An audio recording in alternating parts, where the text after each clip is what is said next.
ಉತ್ತರ ಪ್ರದೇಶ ಸರ್ಕಾರ ಮುಸ್ಲಿಮರ ಮನೆಗಳು ಮತ್ತು ಅಂಗಡಿಗಳ ಮೇಲೆ ಬುಲ್ಡೋಸರ್ ಹರಿಸುತ್ತಿದ್ದಾಗ ಮಾತೆ ಆಡದವರ ಬುಡಕ್ಕೆ ಇದೀಗ ಅದೇ ಬುಲ್ಡೋಸರ್ ಬಂದಿದೆ.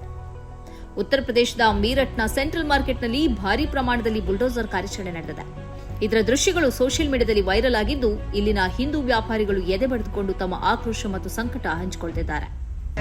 योगी जी से हमारा निवेदन है, प्रधानमंत्री जी से हमारा व्यापार बचा.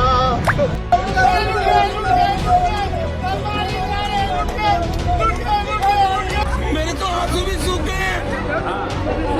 ये छोटी सी बच्ची क्या करूं मैं?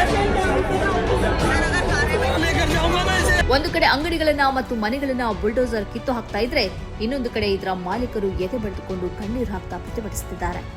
ನಾವು ಲೂಟಿಗೆ ಒಳಗಾಗಿದ್ದೇವೆ, ಸೆಂಟ್ರಲ್ ಮಾರ್ಕೆಟ್ ವ್ಯಾಪಾರಿಗಳು ಲೂಟಿ ಆಗುತ್ತಿದ್ದೇವೆ ಎಂದು ಕೂಗ್ತಾ ಇರೋದು ಕೂಡ ವಿಡಿಯೋದಲ್ಲಿದೆ.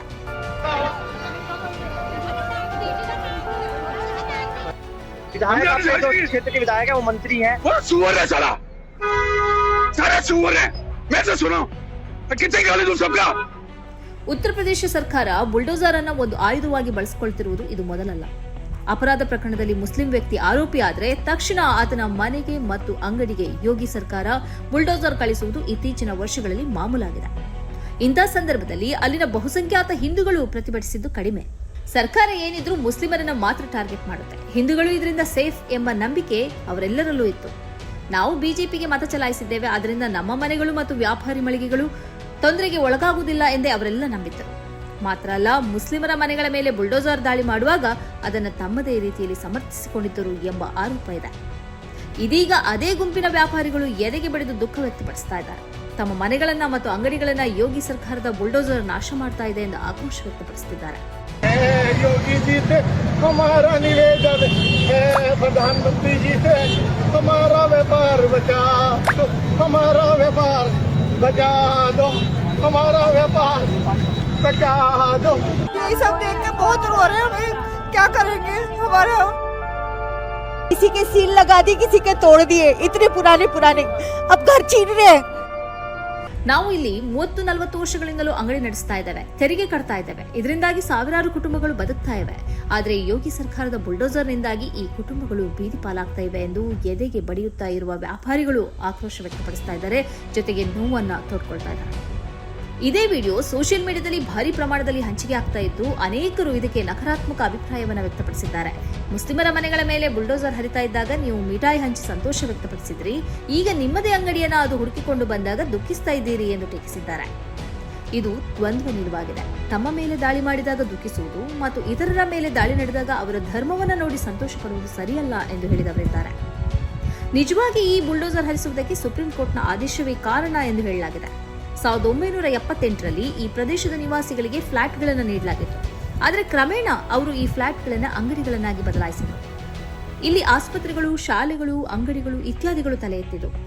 ಸುಪ್ರೀಂ ಕೋರ್ಟ್ ಇದನ್ನು ಅಕ್ರಮ ಎಂದು ಹೇಳಿ ಇವುಗಳನ್ನು ನೆಲಸಮ ಮಾಡಲು ಆದೇಶ ನೀಡಿದೆ. 1400 ಅಂಗಡಿಗಳು ಇದೀಗ ಉತ್ತರ ಪ್ರದೇಶ ಸರ್ಕಾರದ ಬುಲ್ಡೋಸರ್ಗಾಗಿ ಕಾಯ್ತಾ ಇವೆ ಎಂದು ಹೇಳಲಾಗಿದೆ. ಮೊದಲು ಅವರು ಯಹೂದಿಗಳನ್ನು ಹುಡುಕಿಕೊಂಡು ಬಂದರು. ನಾನು ಮಾತಾಡಲಿಲ್ಲ, ಯಾಕೆಂದ್ರೆ ನಾನು ಯಹೂದಿ ಆಗಿರಲಿಲ್ಲ. ಆ ಬಳಿಕ ಅವರು ಕ್ರೈಸ್ತರನ್ನ ಹುಡುಕಿಕೊಂಡು ಬಂದರು. ನಾನು ಮಾತಾಡಲಿಲ್ಲ, ಯಾಕೆಂದ್ರೆ ನಾನು ಕ್ರೈಸ್ತನಾಗಿರಲಿಲ್ಲ. ಅವರು ಮುಸ್ಲಿಮನನ್ನ ಹುಡುಕಿಕೊಂಡು ಬಂದರು. ನಾನು ಮಾತಾಡಲಿಲ್ಲ, ಯಾಕೆಂದ್ರೆ ನಾನು ಮುಸ್ಲಿಂ ಆಗಿರಲಿಲ್ಲ. ಕೊನೆಗೆ ಅವರು ನನ್ನನ್ನೇ ಹುಡುಕಿಕೊಂಡು ಬಂದರು. ಆದರೆ ನನ್ನ ಪರವಾಗಿ ಮಾತಾಡುವುದಕ್ಕೆ ಆಗ ಯಾರೂ ಉಳಿದಿರಲಿಲ್ಲ ಎಂದು ಜರ್ಮನಿಯ ಹಿಟ್ಲರ್ನ ಜನಾಂಗ ಹತ್ಯೆಯ ಕುರಿತಂತೆ ಕವಿಯೊಬ್ಬರು ಬರೆದುಕೊಂಡಿದ್ದರು. ಅನ್ಯಾಯವನ್ನು ಪ್ರಶ್ನಿಸದೆ ಧರ್ಮದ ಆಧಾರದಲ್ಲಿ ಅದನ್ನು ಬೆಂಬಲಿಸಲು ಹೊರಟ್ರೆ ಅಂತಿಮವಾಗಿ ಆ ಅನ್ಯಾಯ ನಮ್ಮನ್ನೇ ಹುಡುಕಿಕೊಂಡು ಬರ್ತದೆ. ಆದ್ದರಿಂದ ನ್ಯಾಯದ ಪರವಾಗಿ ಧ್ವನಿ ಎತ್ತಿ. ಈ ಕಾರ್ಯಕ್ರಮದ ಪ್ರಾಯೋಜಕರು ಗಡಿಯಾರ್ ಗ್ರೂಪ್ ಆಫ್ ಕಂಪನೀಸ್,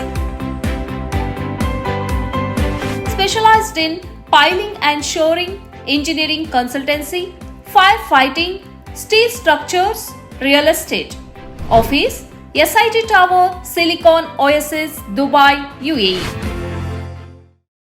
ಸ್ನೇಹಿತರೆ, ನಿಮ್ಮ ಅದ್ಭುತ ಬೆಂಬಲದಿಂದ ಸನ್ಮಾರ್ಗ ನ್ಯೂಸ್ ಚಾನೆಲ್ ಈಗ 2 ಲಕ್ಷ ಸಬ್ಸ್ಕ್ರೈಬರ್ಗಳನ್ನು ದಾಟಿದೆ. ಇದು ನಮ್ಮ ಯಶಸ್ಸಲ್ಲ, ಇದು ನಿಮ್ಮ ಯಶಸ್ಸು. ನಮ್ಮ ಮುಂದಿನ ಗುರಿ 4 ಲಕ್ಷ. ಇದು ಕಷ್ಟವಲ್ಲ. ನೀವು ಮಾಡಬೇಕಾದದ್ದು ಸಿಂಪಲ್.